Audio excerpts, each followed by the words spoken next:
En Europa suenan tambores de guerra. De guerra, sí. Nadie habla de ellos, solo algunos líderes se atreven. Rusia golpea, Irán amenaza, China avanza. En Estados Unidos las elecciones rozan la caricatura.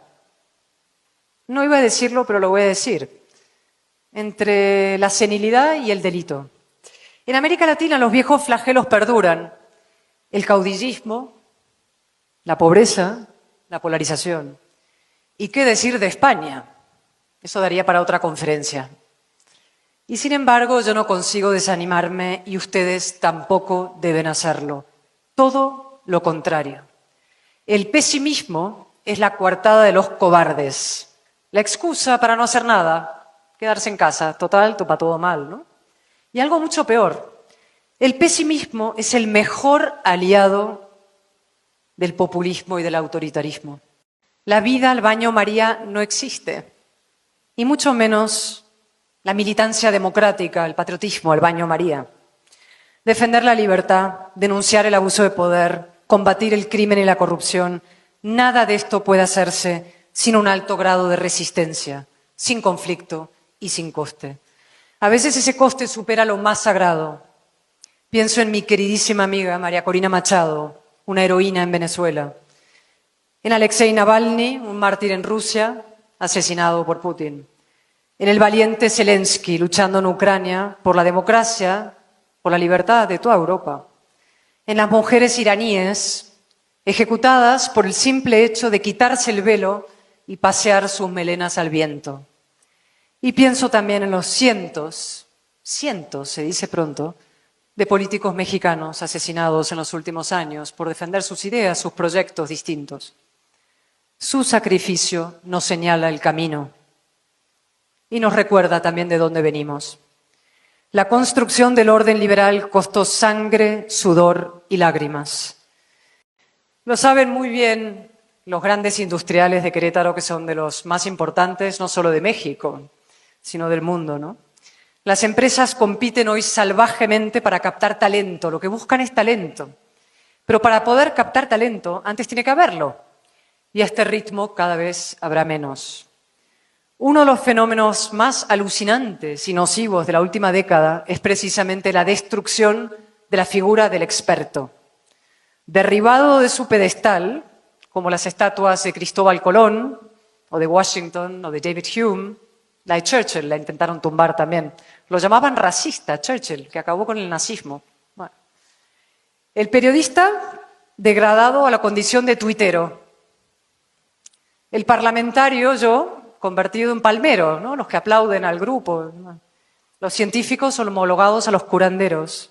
Y en cambio, el influencer erigido en maestro preceptor, ¿no? El instagramer, lo máximo, un oráculo. Y cualquiera elegido presidente del gobierno. Flotamos en la era de la mediocridad.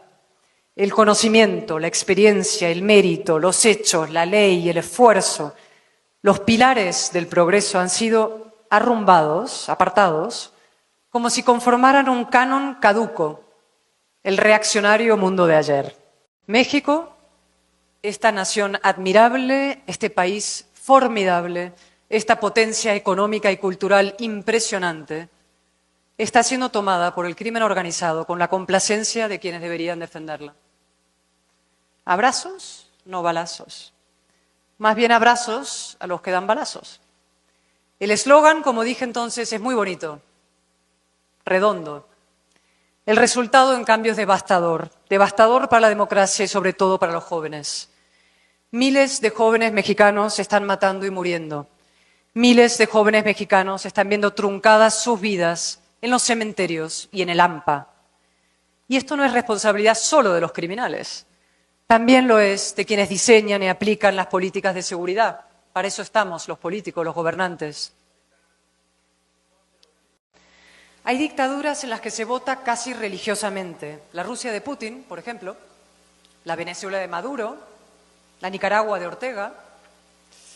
El populista es el burro de Troya de la democracia. Y digo burro porque no vamos a ennoblecerlo con lo del caballo. el burro de Troya de la democracia, que se aprovecha la ignorancia, además. Se disfraza de demócrata para reventar la democracia desde el interior. Convoca elecciones, sí, pero luego hace trampas. Manipula el censo y las encuestas. Compra votos. Una paguita por aquí, un subsidio por allí, una ayuda por allá. Hace campaña a favor de sí mismo, de su marioneta, aunque la ley lo prohíba. Y sobre todo utiliza los recursos del Estado, es decir, los de todos, para sabotear a sus adversarios. El populista tolera que exista algo llamado oposición, algo llamado Congreso, algo llamado Poder Judicial, pero luego los acosa, los doblega y los anula. En una falsa democracia populista hay contrapoderes, sí, pero son de cartón piedra. Hay jueces, sí, pero sirven al gobierno. Hay un Instituto Electoral Nacional, pero el gobierno lo controla o lo intenta controlar. Hay leyes, sí, pero el gobierno las aplica a conveniencia, látigo para el adversario, impunidad para los amigos. Y también hay periodistas, por supuesto. El populista tiene dos pésimas costumbres. La primera consiste en tratar a los ciudadanos como si fueran niños menores de edad, a los que no se les puede decir la verdad, no vaya a ser que no la entiendan, o peor aún, que sí la entiendan y luego no les voten. Esa pésima costumbre se multiplica en los discursos dirigidos a los jóvenes. Ahí el populista se convierte en el hada madrina de un cuento infantil. Todo mimos, todo halagos, todo promesas de imposible cumplimiento. En realidad, más que una hada madrina, el populista es un padrino, a lo Vito Corleone. O por seguir con la metáfora cinematográfica. ¿Se acuerdan del Libro de la Selva? Versión Disney. Hay un personaje. El populista es como la serpiente Kaa, que le canturrea a un hipnotizado Mowgli. Confía en mí, solo en mí.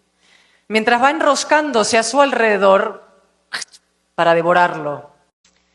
Estimados jóvenes, ustedes tienen en su mano que la política no sea un barrizal, un lodazal, donde chapotean pícaros, egoístas, corruptos, mediocres, y en cambio se acerque a su ideal, la gobernanza íntegra, integradora, inteligente de la casa común de los mexicanos. La razón necesita representación y la necesita de forma urgente. Así que despierten, interésense en la política, implíquense en la política, opinen de política, incluso practiquen la política de forma activa o como mínimo pasiva, con la movilización y con el voto.